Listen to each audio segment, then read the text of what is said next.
दोस्तों, हम यह तो जानते ही हैं कि केंद्र सरकार ने तीनों कृषि कानूनों को रद्द कर दिया है, लेकिन किसान अभी भी धरने पर बैठे हुए हैं। इनका कारण है कि किसान चाहते हैं कि सरकार एमएसपी यानी मिनिमम सपोर्ट प्राइस को कानून के तहत लाए।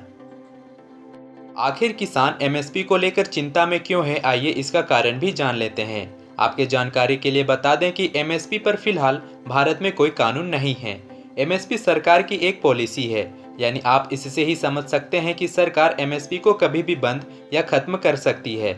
यानी कि सरकार एमएसपी को लेकर कानूनी तौर पर बाध्य नहीं है, और यही एक वजह है किसानों के लिए कि सरकार एमएसपी को खत्म ना कर दे, और इस वजह से किसान एमएसपी को कानून के दायरे में लाने की मांग कर रहे हैं। अब आइए यह भी जान लेते हैं कि एमएसपी पर किसानों की क्या क्या मांग है। किसान चाहते हैं कि सरकार किसानों को C2+FL फार्मूले पर एमएसपी दे। आपको बता दें कि यह फार्मूला एमएसपी वितरण के लिए बनाया गया एक मैप है। आखिर C2+FL फार्मूला क्या है, इसे भी जान लेते हैं। इस फार्मूले के अंतर्गत बुआई से लेकर कटाई तक के खर्च के साथ जमीन का किराया और उस पर ब्याज को भी शामिल किया जाता है।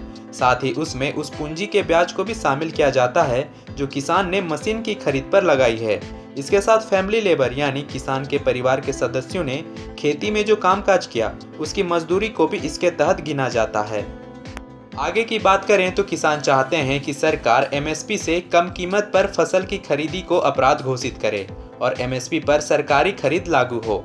यानी देखा जाए तो एमएसपी को कानून के दायरे में लाना किसान की प्राथमिकता बनी हुई है।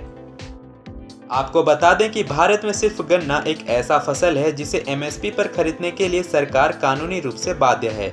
इसका कारण है कि गन्ना आवश्यक वस्तु अधिनियम यानी एसेंशियल कमोडिटीज एक्ट के तहत आती है, जिस पर उचित और लाभकारी मूल्य देना जरूरी होता है।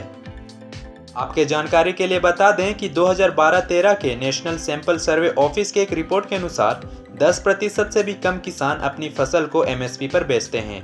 वहीं ताज़ा रिपोर्ट की बात करें तो अब एमएसपी पर फसल बेचने वाले किसानों की संख्या 6% ही रह गई है। तो दोस्तों, इस इन्फॉर्मेशन में बने रहने के लिए आपका धन्यवाद।